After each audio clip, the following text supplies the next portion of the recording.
Jelita, si gadis manja.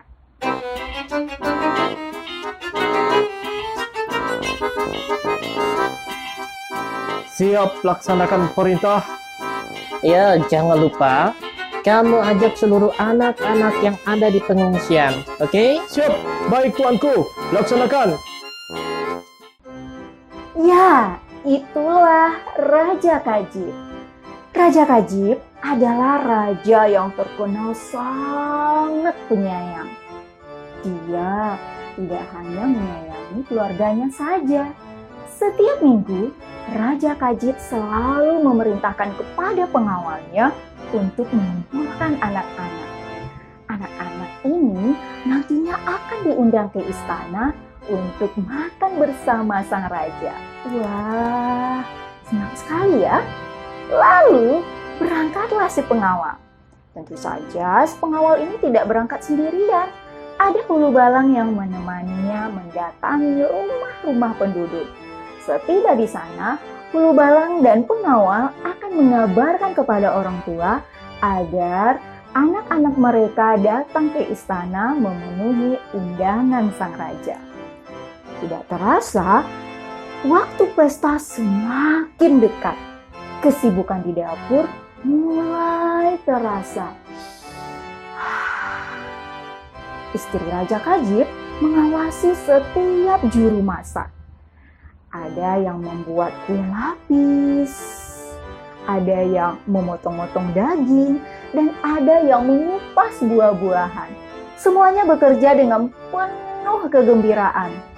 Namun, tidak demikian halnya dengan putri tunggal Raja Kajib bernama Jelita. Bunda, kenapa ayah selalu mengundang anak-anak itu ke istana? Ya, supaya mereka senang. Tapi aku tidak suka. Memangnya kenapa, Jelita? Minggu lalu, anak-anak itu mengotori pakaianku dengan kuah soto. Lalu mereka menginjak-injak tanamanku. Hari Minggu pun tiba. Seluruh anggota kerajaan bersiap-siap menyambut tamu mereka. Mereka melakukan tugas dan kewajiban masing-masing. Ada yang bertugas menerima tamu undangan, ada yang menjaga tempat makanan, dan ada juga yang bertugas di dapur. Lalu, Raja Kajib dan istrinya menyambut tamu mereka dengan ramah.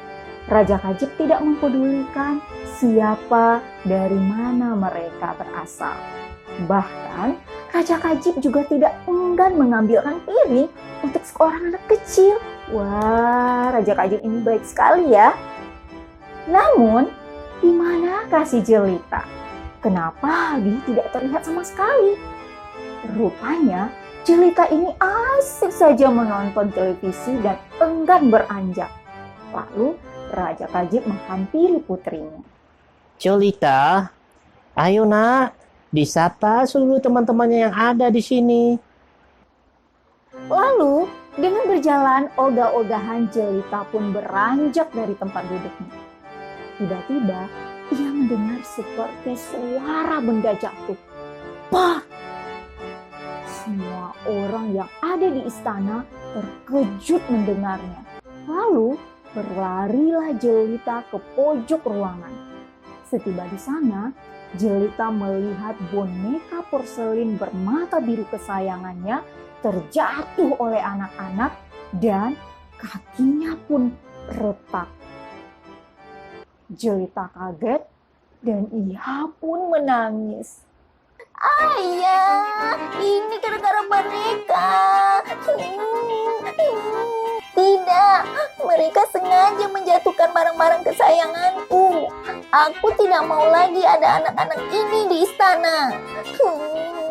Baiklah Jelita, ayah tidak akan mengundang anak-anak ini lagi ke istana. Dan ternyata Raja Kajib menepati janjinya kepada Jelita. Hari Minggu, suasana pesta terlihat sepi karena tidak ada lagi anak-anak yang berkunjung ke istana. Kemudian Raja Kajib mengajak Jelita berkeliling istana. Lalu berhentilah mereka di sebuah tempat. Jelita, coba lihat dan perhatikan dua rumah yang ada di sana. Rumah mana menurutmu yang paling cantik, nak? Tentu saja rumah yang banyak pilihan bunganya, Ya, Ayah. benar. Ayah setuju dengan jawabanmu.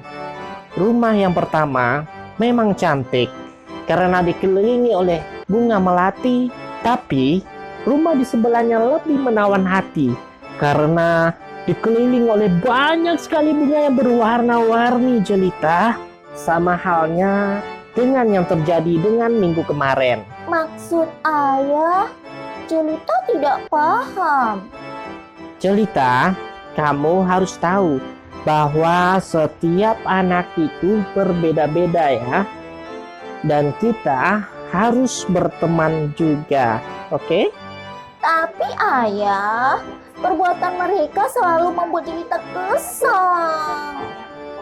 Jelita, maafkanlah semua kesalahan mereka. Karena kalau kita berteman, dunia ini akan terasa sangat luas dan hidup akan terasa begitu indah. Baiklah kalau begitu. Minggu depan, undang anak-anak itu lagi ke istana ya, Ayah. Baik, anakku. Demikianlah cerita kali ini dengan judul Jelita si Gadis Manja. Sampai jumpa di cerita berikutnya ya. Dadah!